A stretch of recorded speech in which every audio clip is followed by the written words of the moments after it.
तो my dear, हम discuss कर रहे हैं कि कैसे इंग्लिश सेंटेंसेस को सीखा जाए, या फिर इंग्लिश कंट्रीज के अंदर जब आप जाते हैं तो आपके सामने बहुत सारे कुछ नए फ्रेजेस, स्लैंग्स, वर्ड्स यूज होते हैं जो हमें पता ही नहीं है कि क्या इसका मीनिंग बनता है। तो उस मीनिंग को हम क्लियर करेंगे आज की क्लास के अंदर। Like first word is here, you can see popping out. ऐसे बहुत सारे वर्ड्स हैं जो आप पढ़ते आ रहे हैं लेकिन कहीं ना कहीं आपने लाइफ में यूज नहीं किए। तो आज कुछ ऐसे वर्ड्स यूज करेंगे जो जो आपकी कम्युनिकेशन के अंदर इंटरेस्ट क्रिएट कर देंगे, एक्साइटमेंट क्रिएट कर देंगे कि हाँ, मुझे इंग्लिश को सीखना ही सीखना है। क्योंकि ऐसे कुछ वर्ड्स बड़े आसानी से बोले जाते हैं और आसानी से सीखे जाते हैं। तो पहला वर्ड देखिए, पॉपिंग आउट। पॉपिंग आउट का मतलब हो गया, pop is to move quickly और सडनली। पॉप का मतलब होता है जल्दी से निकलना। जब आप ये बोलते हैं और जल्दी से निकलो, सामान लेकर आना है, और जल्दी से निकलो, नोटबुक लेकर आनी है, और जल्दी से नोटबुक लेकर आओ। तो जब भी आप कोई ऐसी बात कहना चाहते हैं तो उस केस में आपको यूज करना होगा popping out. So English phrase just popping out usually refers to leaving a place और अ रूम। किसी प्लेस को, रूम को छोड़ने को बोला जाता है पॉपिंग आउट। और साथ में क्या मतलब हुआ, with the intention of quickly returning. और साथ में उसका मतलब यह भी होता है कि आप वापस आने वाले हैं। उसका दूसरा मीनिंग साथ में क्या होता है कि आप बहुत जल्दी वापस आने वाले हैं। It's another way of saying that you will be back soon. एक इसका दूसरा मतलब यह भी होता है कि आप बहुत जल्दी वापस आएंगे। जब आप ये कहते हैं I am just popping out, इसका मतलब है कि आप जल्दी से जा रहे हैं और जल्दी ही वापस आएंगे। For example, just popping out to get the groceries. Just popping out to get the groceries यानी कि ग्रोसरीज लाने के लिए जल्दी से निकलो, जल्दी से सामान लाने के लिए निकलो। Just popping out to use the toilet, यानी कि उसने कहा टॉयलेट यूज करने के लिए जल्दी से निकलो, क्योंकि उसको अर्जेंसी है, उसको प्रेशर हो चुका है। तो वो कहना चाहता है just popping out to use the toilet, यानी कि अगर आपको पोटी आई हुई है तो जल्दी से पोटी करने के लिए निकलो। या फिर just popping out for a quickly phone call, यानी कि फोन कॉल आया हुआ है तो उसके लिए जल्दी से निकलो, फोन बज रहा है बड़ी देर से, फोन अटेंड करना है। तो आप बोलेंगे sir just popping out to call, to attend the call, just popping out to use the call.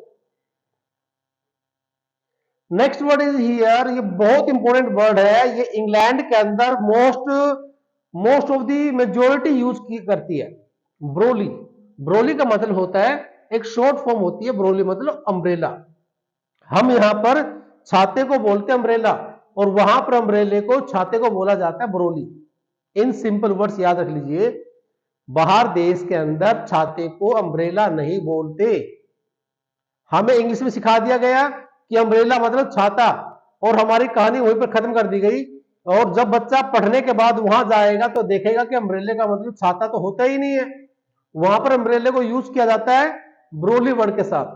तो उस बच्चे को पता होना चाहिए ब्रोली का मतलब होता है अम्ब्रेला। तो आप कैसे यूज करोगे सेंटेंस को, देखिए, take your brolly it's raining outside. वहां पर कहा जाएगा आपको कि छाता मत लाओ, आपको कहा गया take your brolly it's raining outside. बाहर बारिश हो रही है, अपनी ब्रोली ले आओ, यानी कि अपना अम्ब्रेला ले आओ। लेकिन अम्ब्रेला यूज नहीं करना है, ब्रोली यूज करना है।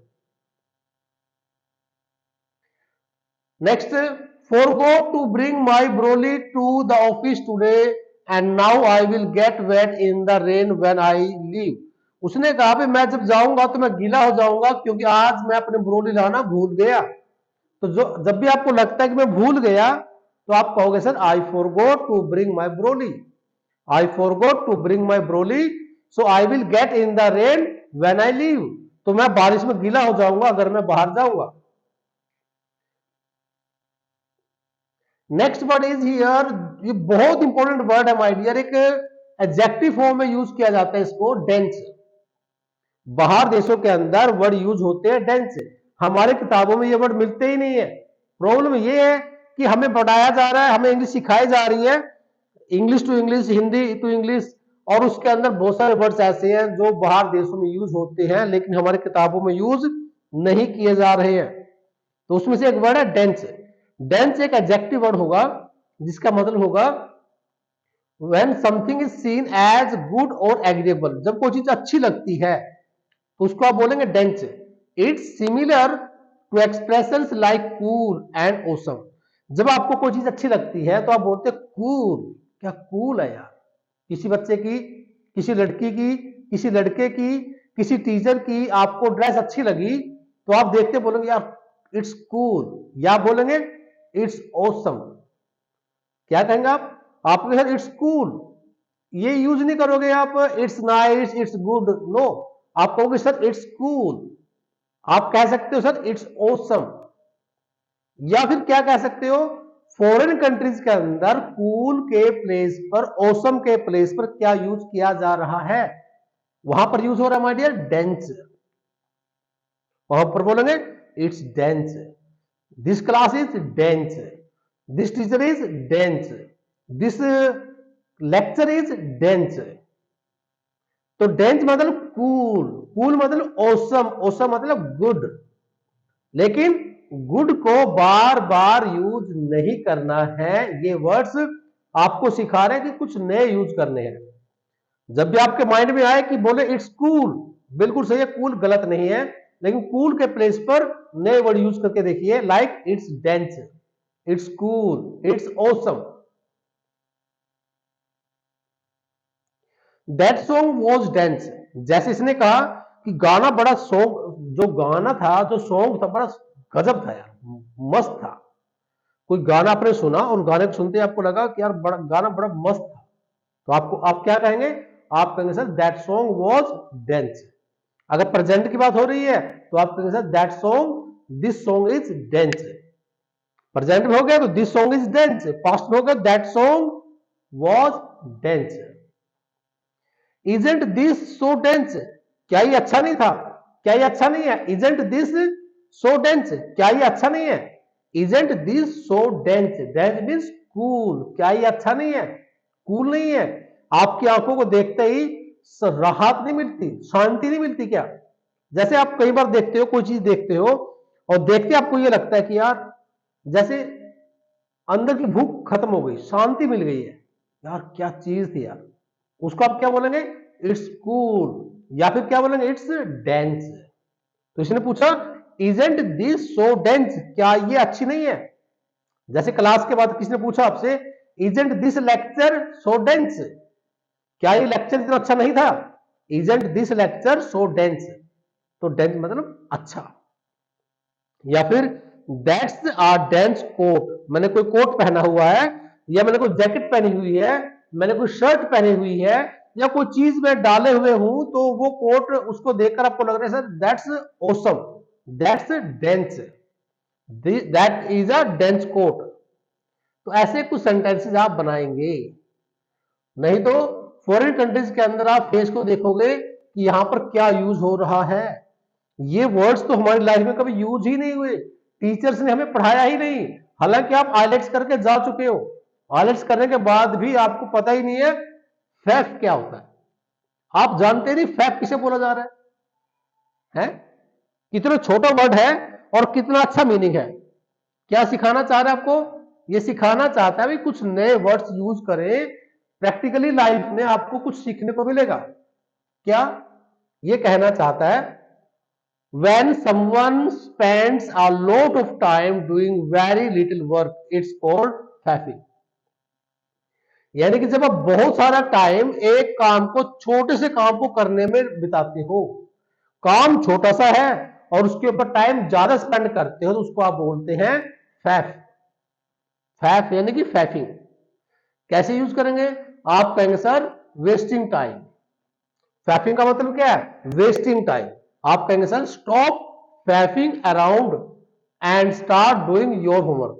सर बकवासबाजी करना बंद कर दीजिए, फालतू की बातें करना बंद कर दीजिए, टाइम को वेस्ट करना बंद कर दीजिए, अपना होमवर्क करना शुरू करते हैं। स्टॉप फैफिंग अराउंड यानी कि समय बर्बाद करना बंद करो, and start doing your homework, अपना काम करना शुरू करो। तो faffing means waste of time. तो उसने क्या कहा, स्टॉप फैफिंग अराउंड, यानी कि जब भी आप ये कहना चाहते हैं किसी को stop wasting your time, stop wasting time. तो आप ये कह सकते हो स्टॉप फैफिंग अराउंड। क्या कह सकते हो? Stop faffing around.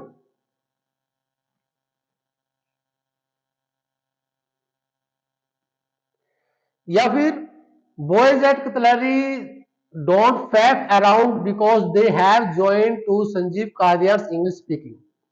कतलाड़ी के लड़कों ने टाइम को बर्बाद करना बंद कर दिया है। डोंट फैफ अराउंड, जो कतलाड़ी के लड़के हैं वो समय को बर्बाद नहीं करते क्योंकि उन लोगों ने संजीव कादियान की इंग्लिश स्पीकिंग क्लास ज्वाइन कर ली है। Because they have joined to Sanjeev Kadian English speaking.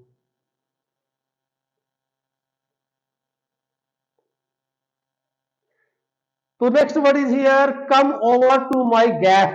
देखो फैफ और गैफ बिल्कुल देखने में एक जैसा ही वर्ड लग रहा है, उसमें एफ है तो इसमें जी है।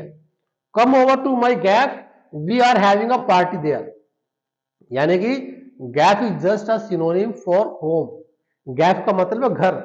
हम घर को बोलते हैं होम, हम घर को बोलते हैं हाउस, लेकिन फॉरेन कंट्री आपको सिखा रही है भाई नए वर्ड यूज करो।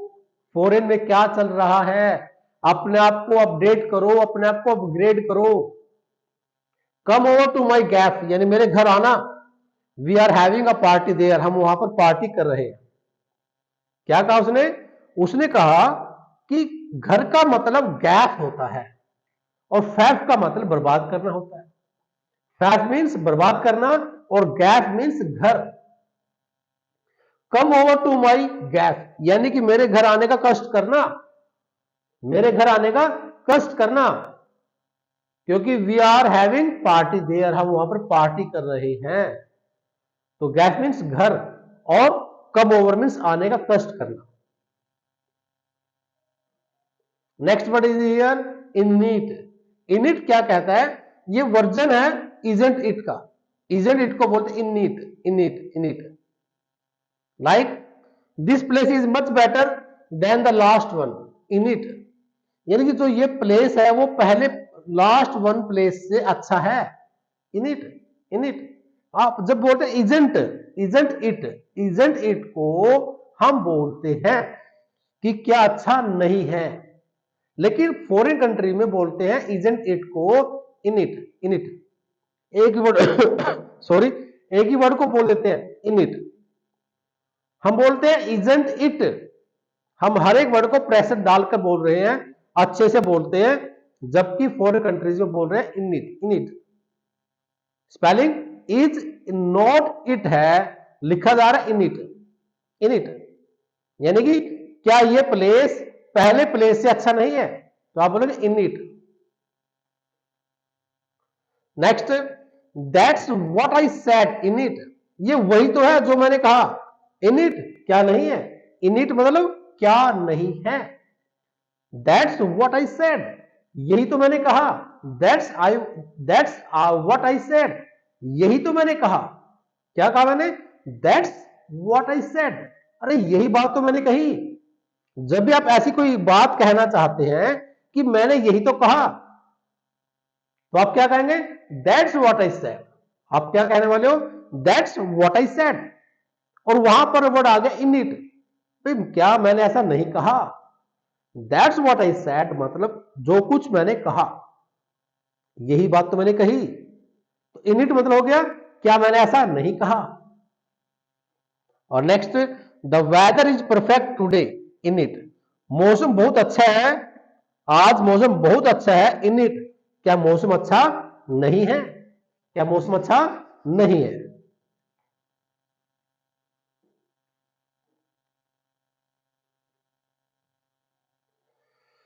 Next word is here, this word is used when some place और थिंग एक्सट्रीमली क्राउडेड और फुल।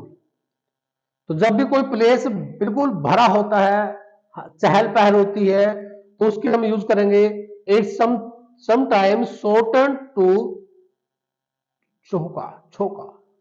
क्या बोलेंगे इसको? Chocka, chocka block. वर्ड पूरा है छोका ब्लॉक। छोका ब्लॉक मतलब क्राउडेड एरिया।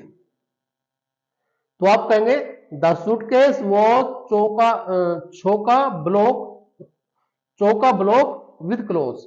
ये जो सूटकेस है वो क्लोज से चौका ब्लॉक हो चुका है, तो चौका ब्लॉक उसने कहा कि छोटा शॉर्ट वर्ड चौका भी बोल सकते हो। क्या बोल सकते हो? चौका भी बोल सकते हो। चौका ब्लॉक को आप चौका भी बोल सकते हो। ये जो सूटकेस है वो कपड़ों से भरा हुआ है, तो आप कहेंगे द सूटकेस वॉज चौका ब्लॉक विद क्लोथ्स। या फिर द रोड्स आर सो चौका टुडे, यानी कि जो सड़कें हैं आज बहुत भरी हुई हैं, सड़कें जो है आज क्राउडेड हैं। तो क्राउडेड के सेंस में आपने यूज किया चौका। बेसिक इंग्लिश में क्या कहा जा रहा है? जब आप कुछ ऐसा यूज करते हैं लाइक आई एम कंफ्यूज्ड, यानी कि मैं परेशान हूं, या फिर आई एम हैप्पी, थोड़े सेंटेंसेस जो आप यूज करते आ रहे हैं। आई एम हैप्पी, मैं बहुत खुश हूं, मैं बहुत कॉन्फिडेंट हूं, यानी कि समझते हो आप क्या बोलेंगे? I am confident. अगर आपको लगता है मैं शर्मीला हूं तो आप कहेंगे I am shy. I am learning how to speak English, मैं सीख रहा हूं इंग्लिश बोलना।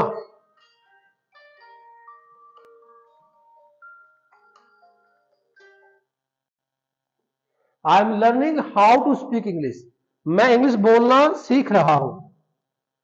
या फिर छोटे छोटे sentences like I am interested in talking in English, मैं इंग्लिश बोलने में इंटरेस्टेड हूं।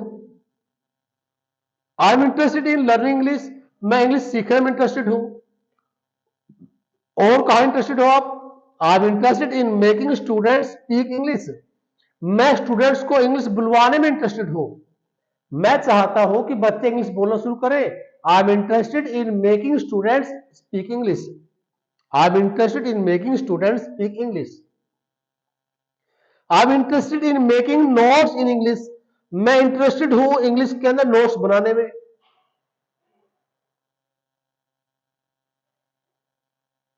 कुछ और sentences like this, use of it, वहां पहुंचने में कितना समय लगता है।